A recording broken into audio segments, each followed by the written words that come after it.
Assalamualaikum warahmatullahi wabarakatuh. Salam sejahtera bagi kita semua. Pada kesempatan ini, kami kelompok 12 akan membahas materi mengenai landasan yuridis sistem pendidikan nasional. Sebelumnya, mari mengenal terlebih dahulu anggota kelompok 12. Ada Ali Jana Zahra dengan NIM 2506016, Nisa Ramadhani dengan NIM 2507304, dan Safa Kuratulaini dengan NIM 2506579. Baik, kita mulai dengan pendahuluan. Sistem pendidikan nasional Indonesia tidak berdiri begitu saja, tetapi dibangun di atas landasan hukum yang kuat. Pendidikan merupakan amanah konstitusi untuk mencerdaskan kehidupan bangsa, sehingga seluruh penyelenggaraannya harus mengikuti aturan yang jelas, terarah, dan menjamin keadilan bagi seluruh warga negara. Apa itu landasan yuridis sistem pendidikan nasional? Jadi, landasan yuridis sistem pendidikan nasional adalah seperangkat peraturan perundang-undangan yang menjadi dasar hukum dalam penyelenggaraan sistem pendidikan suatu negara. Landasan yuridis berfungsi untuk memberi legitimasi dan arah penyelenggaraan pendidikan, melindungi hak serta mengatur kewajiban semua unsur pendidikan, menjamin mutu, standar, dan pemerataan akses pendidikan, serta menjadi dasar kebijakan dan pengawasan dalam sistem pendidikan nasional. Cakupan landasan yuridis sistem pendidikan nasional. Di Indonesia sendiri, landasan yuridis sistem pendidikan nasional mencakup 4 hal, yakni 1. Pancasila, 2. Undang-Undang Dasar 1945, 3. Undang-Undang, khususnya Undang-Undang Sisdiknas Nomor 20 Tahun 2003, 4. Regulasi turunan seperti Peraturan Pemerintah, Peraturan Menteri, dan Keputusan Dirjen. Pancasila. Pancasila menjadi dasar ideal yang memberikan nilai moral serta arah filosofis bagi pendidikan nasional. Karena itu, pendidikan tidak hanya berfokus pada aspek pengetahuan, tetapi juga bertujuan membentuk manusia yang berketuhanan, bermoral, berkarakter, dan menjunjung tinggi nilai kemanusiaan, persatuan, demokrasi, serta keadilan. Meskipun Pancasila tidak mengatur hal-hal teknis, ia berfungsi sebagai ruh dan nilai dasar yang menaungi seluruh regulasi pendidikan, sehingga setiap kebijakan dan praktik pendidikan selalu sejalan dengan nilai-nilai Pancasila. Undang-Undang Dasar tahun 1945. Undang-Undang Dasar tahun 1945 menjadi landasan konstitusional yang memberikan dasar hukum tertinggi dalam penyelenggaraan pendidikan. Isi pentingnya yang pertama, pembukaan alinea 4. Negara berkewajiban mencerdaskan kehidupan bangsa. Yang kedua, pasal 31 ayat 1. Setiap warga negara berhak mendapatkan pendidikan.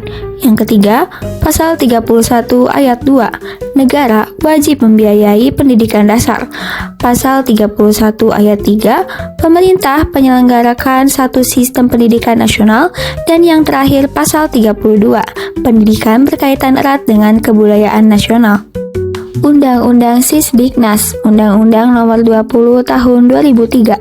Dasar, fungsi, dan tujuan pendidikan nasional di Indonesia tertuang dalam Undang-Undang Nomor 20 Tahun 2003 yang menjadi landasan yuridis operasional. Pendidikan berlandaskan pada Pancasila dan Undang-Undang Dasar tahun 1945 berfungsi mengembangkan kemampuan serta membentuk watak dan peradaban bangsa yang bermartabat dengan tujuan agar peserta didik menjadi manusia yang beriman, bertakwa, berakhlak mulia, sehat, berilmu, cakap, kreatif, mandiri, serta menjadi warga negara yang demokratis dan bertanggung jawab. Untuk mendukung tercapainya tujuan tersebut, undang-undang ini menetapkan program wajib belajar selama 9 tahun dan mengatur prinsip penyelenggaraan pendidikan yang meliputi sifat demokratis, berkeadilan, tidak diskriminatif, menjunjung tinggi hak asasi manusia, menghargai nilai agama dan budaya, sistemik, terbuka, berlangsung sepanjang hayat, keteladanan, memotivasi, kreatif, literasi, membaca, menulis, berhitung, serta melibatkan peran serta masyarakat. Regulasi turunan. Regulasi turunan ini untuk menjalankan Undang-Undang Sisdiknas secara detail. Dibuatkanlah regulasi turunan. A. Peraturan Pemerintah atau PP. menjabarkan undang-undang dalam bentuk aturan teknis tingkat nasional. Contohnya, yang pertama, PP nomor 55 tahun 2007 tentang pendidikan agama.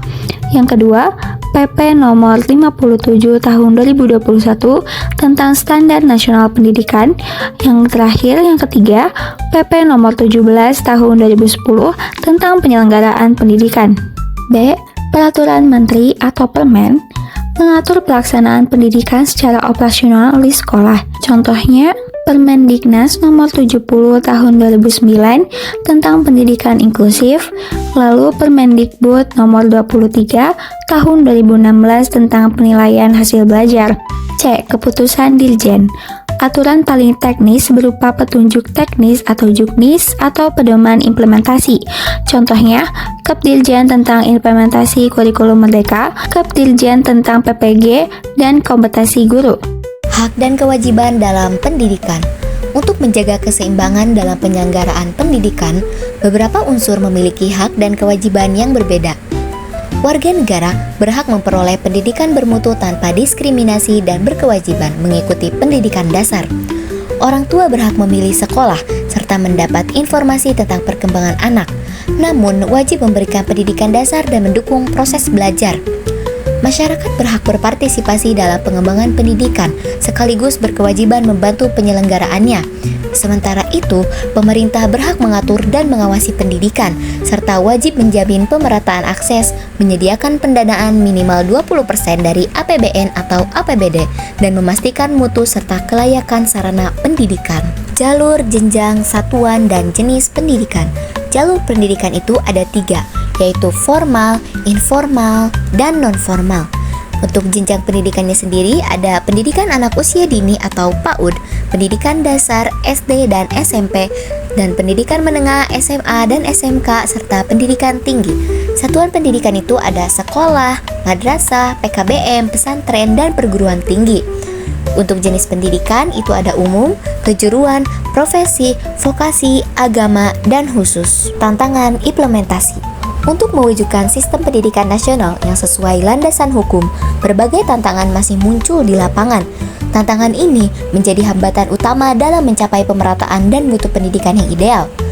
Tantangan-tantangan tersebut meliputi kualitas pendidikan yang belum merata antar wilayah, rendahnya literasi orang tua tentang hak pendidikan, keterbatasan infrastruktur terutama di daerah 3T, tertinggal, terdepan, dan terluar. Minimnya partisipasi masyarakat dalam mendukung sekolah dan struktur birokrasi pendidikan yang panjang. Kesimpulannya, sistem pendidikan nasional Indonesia dibangun di atas landasan hukum yang kuat, yakni Pancasila, Undang-Undang Dasar 1945, Undang-Undang Sisdiknas, PP, Permen, dan Keputusan Dirjen. Landasan ini menjadi pedoman dalam membentuk manusia Indonesia yang beriman, cerdas, berkualitas, dan berkarakter. Namun, implementasinya masih menghadapi berbagai kendala sehingga diperlukan sinergi antara pemerintah, sekolah, orang tua, dan masyarakat untuk mewujudkan pendidikan yang merata dan bermutu. Baik, sampailah kita pada penutupan video ini. Terima kasih telah menyaksikan hingga akhir. Semoga informasi yang kami sampaikan dapat memberikan manfaat dan wawasan baru bagi kita semua. Wassalamualaikum warahmatullahi wabarakatuh.